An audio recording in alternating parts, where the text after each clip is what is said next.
Cette question à présent dans ETF Invest, comment un indice boursier est-il transformé en un indice boursier ISR? Réponse avec vous, Marie-Sophie Pastan, bonjour. Bonjour David. Alors, ça renvoie à une autre vidéo, une autre émission, un autre ETF Invest qu'on a fait ensemble. On a parlé donc d'un indice boursier européen composé de petites et de moyennes valeurs, donc small et mid cap comme on dit. Et il y a son alter ego, il a été transformé en version ISR. On va rappeler ce que c'est que l'ISR. Et donc, c'est-à-dire que quand on passe d'un indice classique, qu'on le transforme en ISR, on exclut beaucoup de valeurs. C'est ça le sujet, non? Effectivement, c'est une partie de la méthodologie, effectivement, c'est l'exclusion. Donc en avril 2020, nous avons fait le choix finalement de changer l'indice que nous avions sur l'ETF qui répliquait le monde des petites capitalisations européennes. On a décidé de choisir à la place un indice toujours sur les petites capitalisations européennes, mais par contre avec une méthodologie ISR. Il y a une méthodologie ISR très stricte, donc ça intègre des critères. Donc ISR, investissement socialement responsable. Tout à fait. Donc on exclut qui, quoi, comment? Alors, la méthodologie, ça se fait en 3 étapes. Ouais. C'est une méthodologie très précise. La première étape, c'est effectivement l'exclusion. Quand on pense exclusion, ça va être des secteurs qui sont considérés comme controversés, comme les armes. Donc les armes, on va dire, non conventionnelles, les armes conventionnelles, les armes civiles, les armes nucléaires. Tous les types d'armes sont exclus, mais ça va être aussi tout ce qui est tabac, alcool, pornographie, le jeu ou les OGM.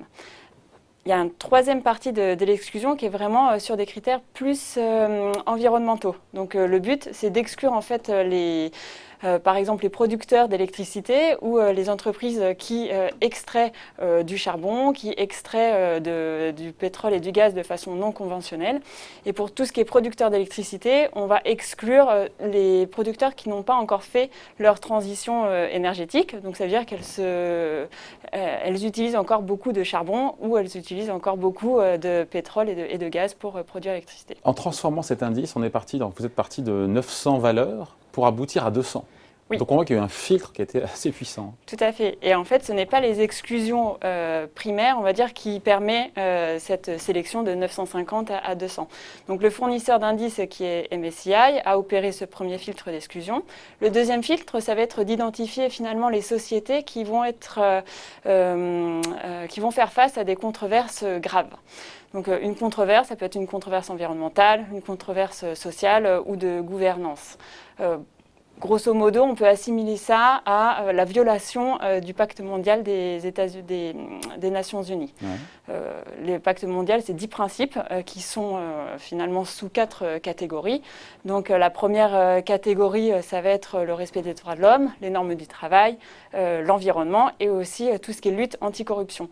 Donc si les entreprises finalement violent un de ces 10 principes du pacte mondial, elles vont être systématiquement exclues. Donc il y a une échelle par le fournisseur d'indices qui est de 1 à 10 et qui exclut toutes les entreprises qui n'ont pas une note supérieure à 4. Donc ça, c'est le deuxième volet d'exclusion. Et ensuite, un dernier. Alors après, ce n'est pas de l'exclusion. Oui, on regarde les bons élèves. Tout à fait. On regarde ceux qui ont je vous laisse parler, qui ont des bonnes pratiques, des objectifs ambitieux, plus en tout cas que les concurrents. Et c'est exactement ça. En fait, c'est une approche que l'on appelle best in class. Donc c'est dans chaque secteur, le fournisseur d'indices va chercher finalement à identifier les sociétés qui ont la meilleure notation en termes de politique sociale, environnementale et de gouvernance.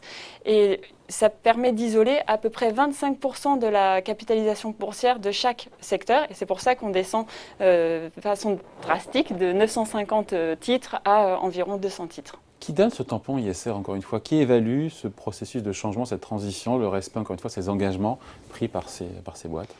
Alors le fournisseur d'indices, lui, va appliquer sa méthodologie ISR que nous, on a choisie. Donc finalement, ça veut dire que l'équipe recherche de BNP Paribas Asset Management, qui est composée de 25 personnes, aura validé que cette approche convient à la philosophie de BNP Paribas Asset Management. Cependant, pour avoir le tampon comme le label ISR français, ça va être un tampon qui va être donné par un auditeur qui va être accrédité par l'État. Tout ça, ça coûte plus cher ou pas? Parce qu'en fait, il y a du monde derrière pour opérer ce filtre, voilà, le tamis, réfléchir, penser, comparer, vérifier que les engagements, encore une fois, pris sont respectés. Et il y a un coût pour l'utilisateur de l'ETF, pour le coup?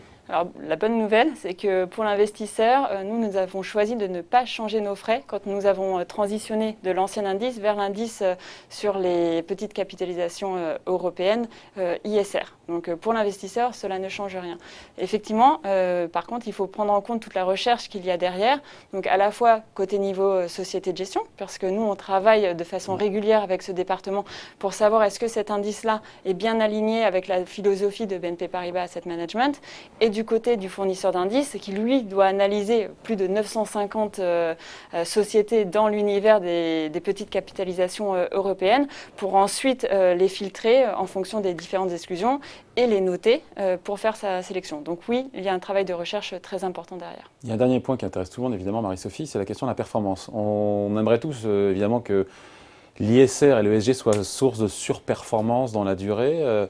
On a le recul suffisant aujourd'hui pour dire, ben voilà, c'est peut-être un peu moins volatile, peut-être plus performant, ou est-ce que c'est trop tôt encore pour avoir un jugement définitif? Alors sur certaines classes d'actifs, on peut avoir un jugement parce que c'est créé depuis longtemps. Parce que c'est documenté.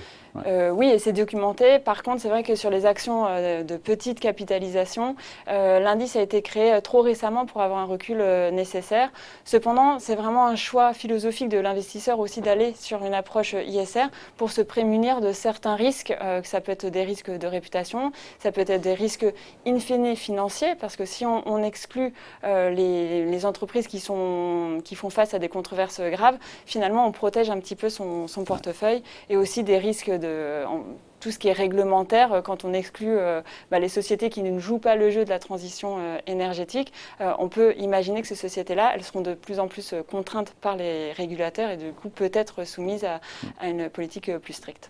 Voilà, on voulait vous expliquer, j'espère qu'on a été clair, sur comment est-ce que finalement on transforme un indice, donc de petite et moyenne valeur, 950 valeurs en 200 qui sont les plus vertueuses finalement d'Europe. Tout à fait. Qui doivent générer, on le verra dans le temps parce qu'on manque de recul aujourd'hui, de la surperformance pour l'investisseur. Merci beaucoup Marie-Sophie. Merci.